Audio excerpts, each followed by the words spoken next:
Zapraszam do Namibii. W tę podróż jadę z moją mamą, która od dzieciństwa pokazywała mi świat. Nie zawsze te wyprawy lubiłam. Nie zawsze były one dla mnie łatwe. No i nie zawsze dobrze się kończyły. Moja mama planowała tę podróż w 2000 roku, ale wtedy na świecie pojawiłam się ja.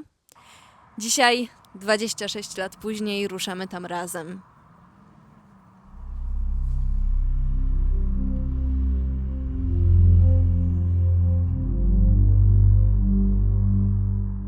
Wylądowałyśmy w Windhoek i od razu ruszyłyśmy w drogę.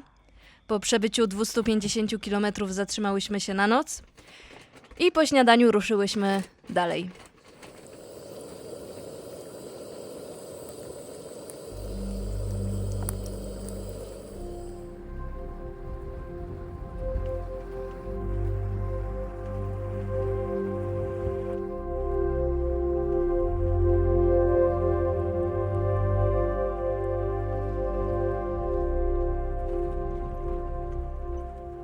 Do Lüderitz zostało nam jeszcze 100 km. Zrobiłyśmy sobie krótką przerwę i jogurt z orzechami i opuncją. Tutaj wzdłuż dróg co jakiś czas są takie małe wysepki, przy których można się zatrzymać i zjeść. Ta jest cała ogrodzona, więc podejrzewam, że mogą tutaj w okolicy być jakieś zwierzęta duże. Excuse me? What kind of animals are around here? Yeah, leopard is for the horses Okay. because they are very naughty. They just come and eat everything and steal everything. Więc tutaj przychodziły po prostu zgłodniałe konie. Na pustyni Namib żyje stado dzikich koni. Nikt nie wie, skąd się tu wzięły, a o ich pochodzeniu krążą tylko legendy. O rozbitym statku, o koniach służących na froncie, o wielkiej ucieczce całego stada z niemieckiej posiadłości. Wiadomo, że pojawiły się tu około 1920 roku i przez pokolenia dostosowały się do życia w ciężkich, pustynnych warunkach. Mogą na przykład nie pić wody przez 5 dni.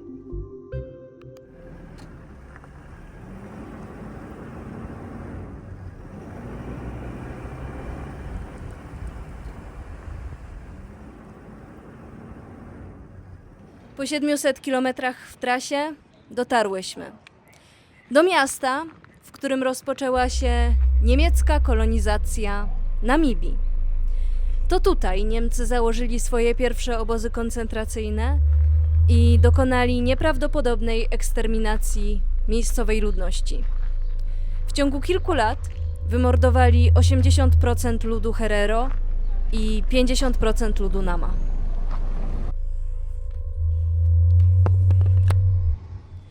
Jesteśmy w mieście Lüderitz, które zostało założone w 1883 roku przez Franza Adolfa Lüderitza. I aż dziwne, że tę nazwę nosi do dzisiaj. Franz był niemieckim kupcem, który przyjechał na te tereny w poszukiwaniu diamentów i ziemię tę kupił od przywódcy plemienia Nama. Tylko oszukał go. Był to jeden z największych przekrętów milowych w historii. Po podpisaniu kontraktu Franz oznajmił, że tereny, które zakupił w milach niemieckich, a nie w milach angielskich. W ten sposób lud Nama stracił większość swoich terenów. Adolf Lüderitz nie znalazł na tych terenach żadnych diamentów i w 1885 roku sprzedał tę ziemię niemieckiej kolonialnej spółce dla Afryki Południowo-Zachodniej. I od tego momentu rozpoczyna się tragedia miejscowej ludności. Niemcy tak źle traktowali lokalną ludność, że ta postanowiła się bronić i zamordowali około 100 Niemców.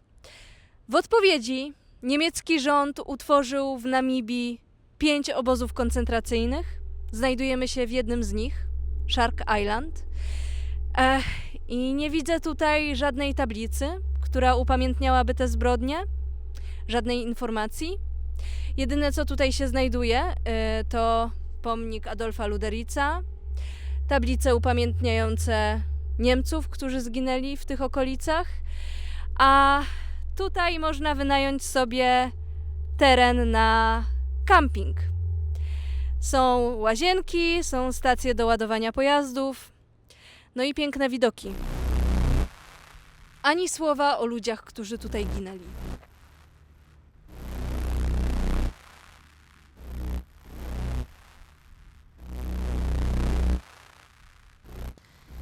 Pomnik Adolfa i płyta upamiętniająca jego kumpla, który był niemieckim kupcem i odkrywcą. Chłopaki razem dopłynęli do tego miasta. Grób zbiorowy. Przeniesiono tu kości z cmentarza, na którym chowano głównie Europejczyków i wojskowych. Tu płyta dla kapitana Klinka, który 100 dni samotnie wiosłował z Namibii do Brazylii. Wiele płyt z europejskimi nazwiskami i jedna ku czci poległych ze społeczności Nama, ale nie ma tu żadnej konkretnej informacji, nic o obozie. Na mapach znalazłam pineskę z 3 opiniami na krzyż. Pomnik ludobójstwa Nama i Herero. Jest na samym końcu wyspy.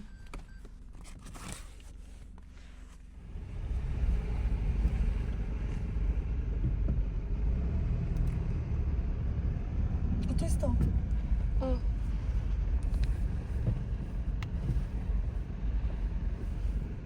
Na samym końcu półwyspu znajduje się pomnik upamiętniający ofiary tego ludobójstwa i dokumentujący to, że tutaj znajdował się obóz koncentracyjny. Jest tutaj, a płyty i pomniki, które pokazywałam przed chwilą, znajdują się tam.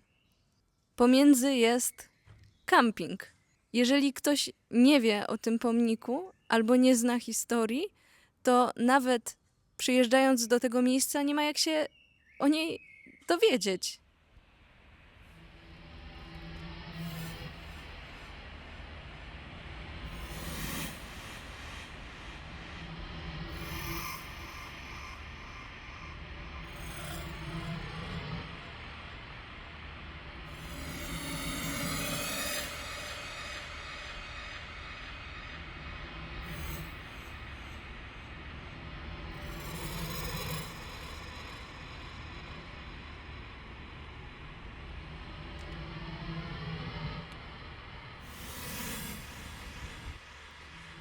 Kilka metrów dalej ta sama płyta jest całkowicie rozbita. Nie wiem, czy to może być przypadek.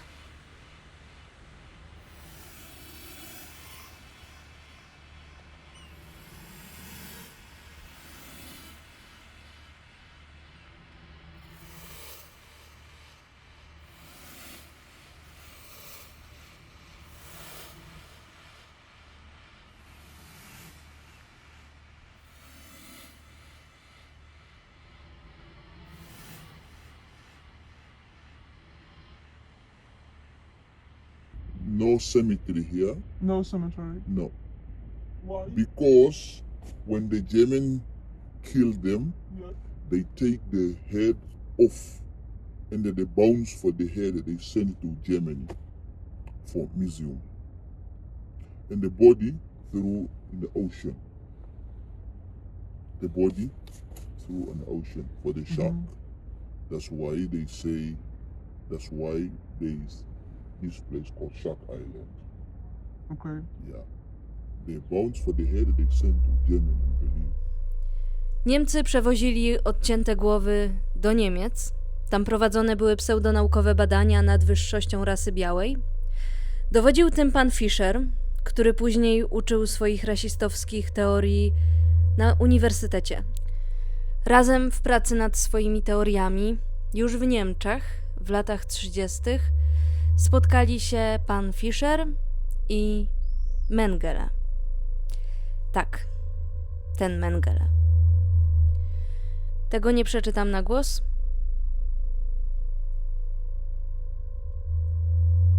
W obozach panowały straszne warunki i ogromna śmiertelność.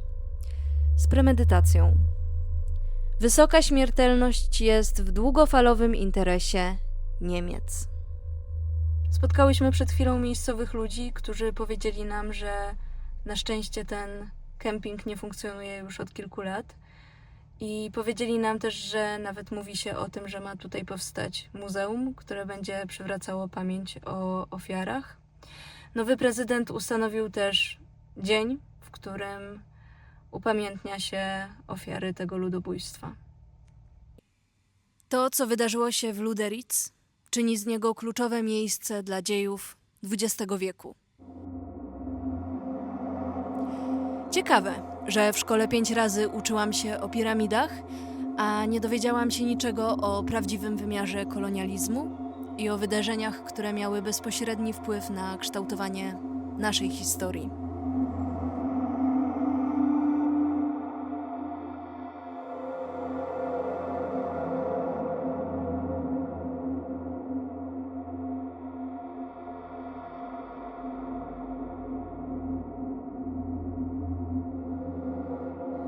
Zaledwie 12 kilometrów od Luderitz znajduje się miasto, które wchłonęła pustynia. Do Kolmanskop prowadzą tory kolejowe, które budowali więźniowie obozu Shark Island. Niemcy ogłosili ukończenie linii kolejowej Aus-Luderitz w 1906 roku po zaledwie 9 miesiącach pracy. Cytat.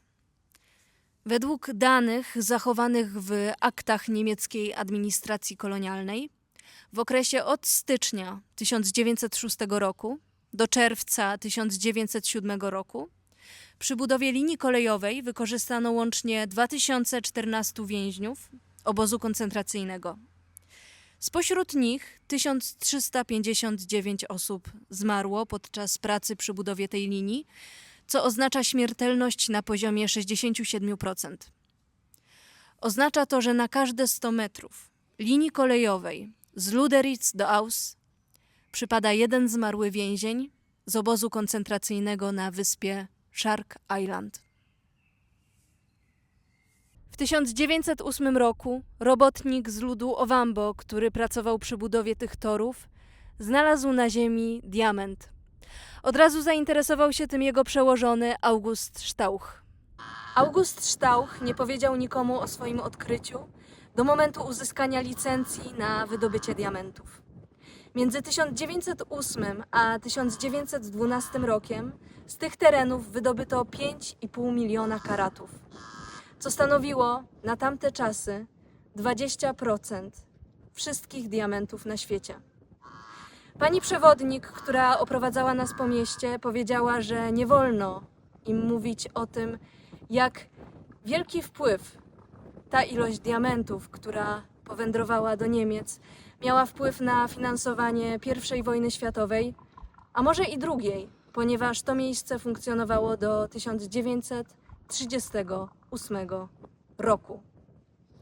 Później diamenty znaleziono w innych miejscach, gdzie były bardziej dostępne i miasteczko w 1956 roku opustoszało.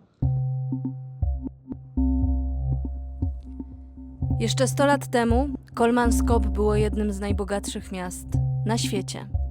Było tu wszystko.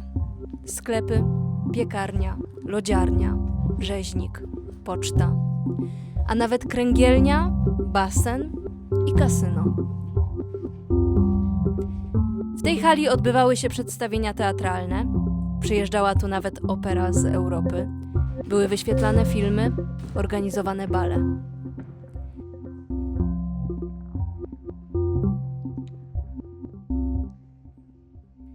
W mieście był także szpital, a w nim pierwszy aparat rentgenowski na półkuli południowej.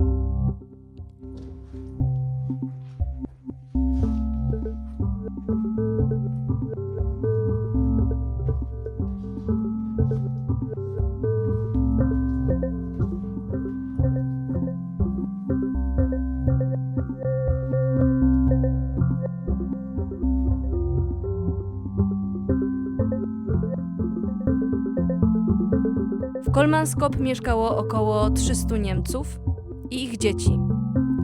To dla nich zbudowano tu ogromną szkołę.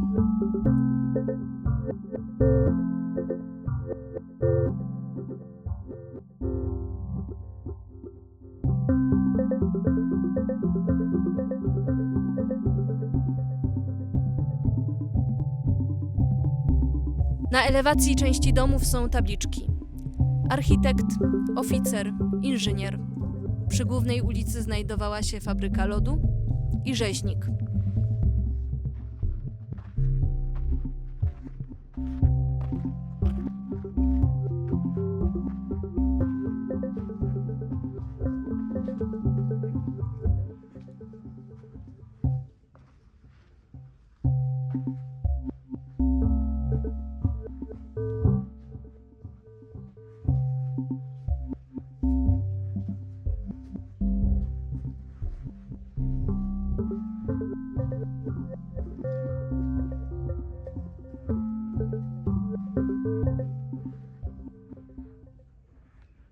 Ludzie pracujący przy wydobyciu diamentów mieszkali kilka kilometrów dalej i żyli zamknięci w barakach.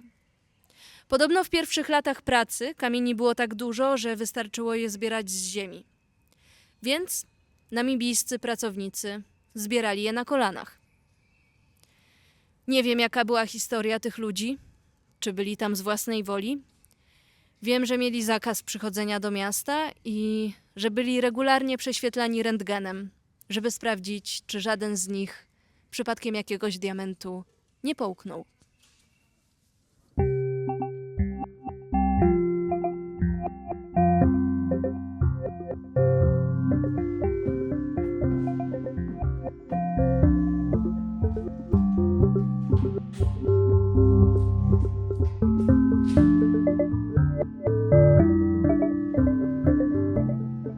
Domy są ogromne.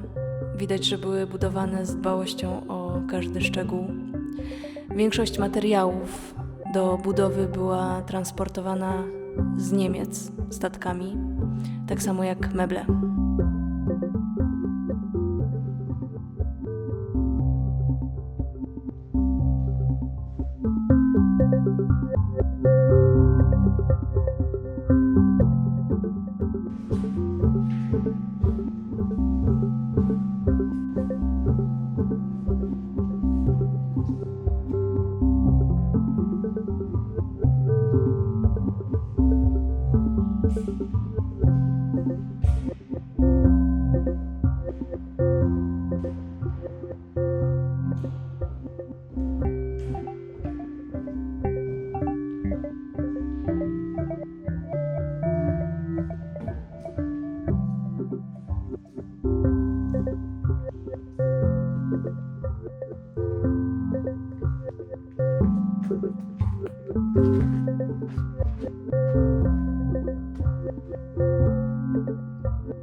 Piasek wdarł się na pierwsze piętro domu, sięga do okna.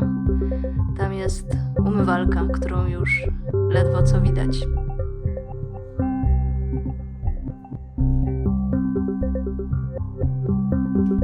Domy, jak widzicie, były budowane z pełnym rozmachem.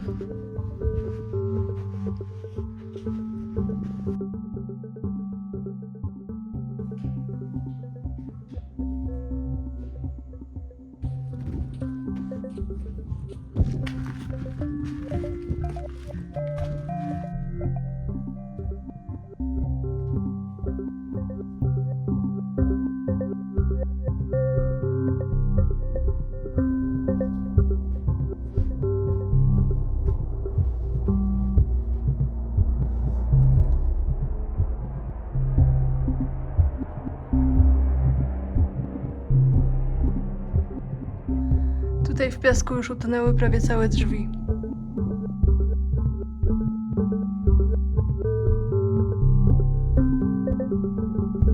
mieszka tutaj jakieś zwierzątko. Nie jedno.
W tej chwili rząd namibijski posiada 51% koncesji na wydobycie diamentów, natomiast 49% posiada firma De Beers, która należy do zagranicznego kapitału. Wszyscy Namibijczycy, których dzisiaj spotkałyśmy, mówią nam o wybaczeniu, o pojednaniu. Mówią, że ci ludzie, którzy dopuścili się tych zbrodni, już dawno nie żyją, a ich wnukowie nie mogą być za to odpowiedzialni, bo nie mają z tym nic wspólnego. Ale rzeczywistość wygląda tak, że większość hoteli, które mijamy po drodze, restauracji, wypożyczalni samochodów, to wszystko jest w rękach Niemców, a Namibijczycy po prostu w tych miejscach pracują. Wyruszamy dziś w długą kolejną podróż, no i chciałyśmy zatankować. I pan nam powiedział, że w całym Luderitz nie ma diesla.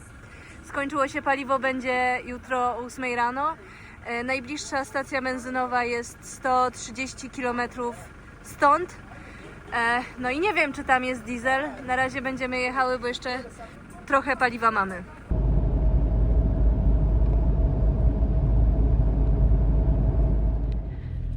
Chwila prawdy. Dojeżdżamy do stacji. Excuse me?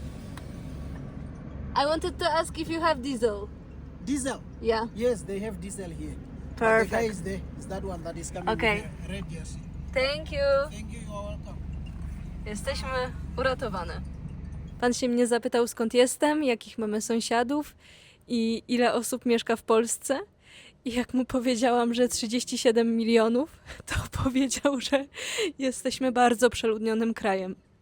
Namibia jest prawie 3-krotnie większa niż Polska i mieszka tu tylko 3 miliony ludzi.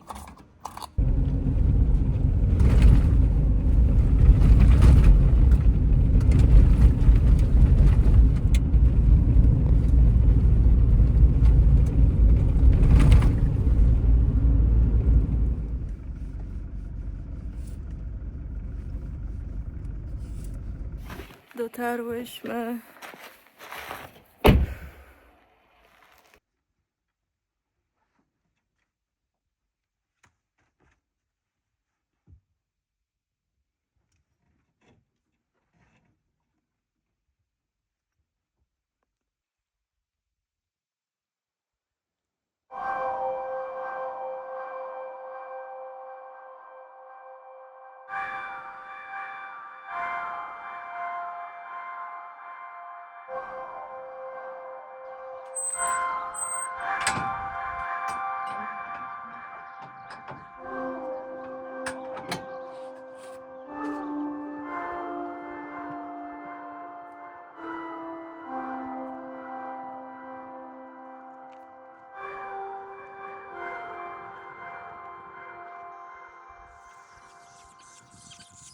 To są gniazda tkaczy. W jednym z nich potrafi mieszkać nawet kilkaset ptaków. Jak spadnie deszcz i gniazdo namoknie, to zdarza się tak, że łamie się, spada na ziemię razem z gałęzią i wtedy tkacze szukają sobie nowego drzewa i budują dom. Gniazda tkaczy potrafią ważyć nawet kilka ton.